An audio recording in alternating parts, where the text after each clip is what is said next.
बिहार में कई दिनों की खींचतान के बाद आरजेडी और कांग्रेस के गठबंधन की तस्वीर अब साफ हो चुकी है। मतलब 9 सीटों के साथ कांग्रेस पार्टी आरजेडी के साथ मिलकर चुनाव लड़ने वाली है, लेकिन बड़े भाई की भूमिका में हमेशा की तरह लालू प्रसाद यादव ही रहे और कांग्रेस पार्टी को इतने तरीके से उन्होंने झुकाया कि गिरिराज सिंह जैसे नेता तक को कहना पड़ा कि लालू प्रसाद यादव राजा की तरह फैसला ले रहे हैं। और इसके कई उदाहरण हम आपके सामने इस वक्त बताने वाले हैं, जिसमें कई सीटों के बारे में भी पर्टिकुलर हम आपको बताएंगे।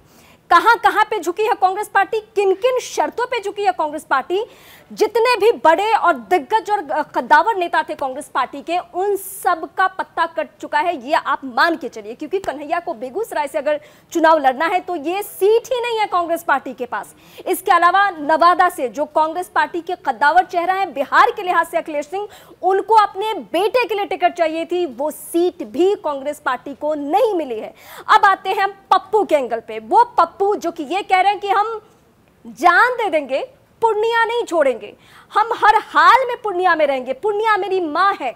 इतनी सारी भारी भरकम बातों के बावजूद भी लालू प्रसाद यादव पर इसका कोई असर नहीं पड़ा और आखिरकार कांग्रेस पार्टी को समझौता करना पड़ा। तस्वीर यह है, अंदर खाने की खबर यह है कि पप्पू को पूर्णिया सीट मिलने नहीं जा रही है। जो बीमा भारती को पार्टी का टिकट दिया गया है, सिंबल दिया गया है, उसी बात पे आरजेडी कायम है। तो अपने हर बड़े चेहरे के लिए कांग्रेस पार्टी आरजेडी को, लालू प्रसाद यादव को, तेजस्वी को कन्विंस करने में नाकामयाब रही है। इसमें एक और सीट का मैं जिक्र करना चाहूंगी, हालांकि सिर्फ इकलौती सीट है जिसमें बड़े चेहरा बच गए, वो है कटिहार सीट। तारिक अनवर को लेकर भी पेंच फंस रहा था, लेकिन सिर्फ और सिर्फ यही सीट, जो कि एक हाई प्रोफाइल चेहरा कांग्रेस पार्टी के लिहाज से है, उनकी सीट बची हुई है।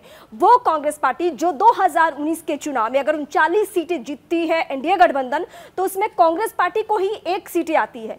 इसके बावजूद आरजेडी ने हर स्तर पे कांग्रेस पार्टी को झुकाया। और ये सिर्फ एक राज्य का मसला नहीं, हम बार बार आपको कहते हैं कि कांग्रेस पार्टी की स्थिति 2024 लोकसभा चुनाव में ऐसी हो चुकी है कि चाहे महाराष्ट्र जाइए या फिर उत्तर प्रदेश आइए या बंगाल जाइए, हर जगह कांग्रेस पार्टी को मुंह की खानी पड़ रही है अपने सहयोगी दलों के सामने। यानी शर्तें कई लेयर्स में माननी पड़ी है। कांग्रेस पार्टी की ऐसी मजबूरी हो गई है, ये सहयोगी और क्षेत्रीय पार्टियां जहां पे अपनी कोई भी शर्त मनवाने के लिए कोई झुकने को तैयार नहीं है।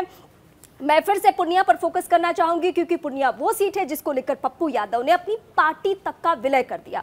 ये पूरा खेल कैसे चला मैं आपको समझाती हूँ। दरअसल हुआ ये था, पूर्णिया सीट को लेकर पहले ही बीमा भारती से उसी दिन बातचीत हो गई थी जब बीमा भारती ने जेडीयू में रहते हुए आरजेडी के लिए काम किया, जिस दिन बिहार में सरकार गिर रही थी। यानी इंटरनल ये शर्तें मान ली थी लालू प्रसाद यादव ने कि अगर आप हमारी सरकार बचाने के लिए अगर कदम उठाते हो तो हम आपको तोहफा में पूर्णिया दे देंगे। अब इस बीच में लालू प्रसाद यादव जाते हैं। लालू प्रसाद यादव के पास जब पप्पू यादव पहुंचते हैं, दोनों की जब बातचीत होती है तो बातचीत में मधेपुरा सीट को लेकर वो आश्वासन देते हैं कि आप हमारे पास आ जाइए, हम आपको मधेपुरा से टिकट दे देंगे। मधेपुरा भी वही सीट है जहां से पप्पू यादव का वास्ता रहा है। लेकिन वो इस बीच बिहार कांग्रेस को बिना कॉन्फिडेंस में लिए, अखिलेश सिंह को बिना कॉन्फिडेंस में लिए दिल्ली आते हैं और दिल्ली से सीधे एक प्रेस कॉन्फ्रेंस के जरिए पप्पू यादव ये अनाउंस कर देते हैं कि पूर्णिया सीट को लेकर हम अपनी पार्टी का विलय कहां करें, कांग्रेस पार्टी में करें। लेकिन अब पप्पू यादव पूरी तरीके से फेल साबित हुए हैं और पप्पू को पूर्णिया सीट नहीं मिलने जा रही है। यही बिहार की फिलहाल सच्चाई है।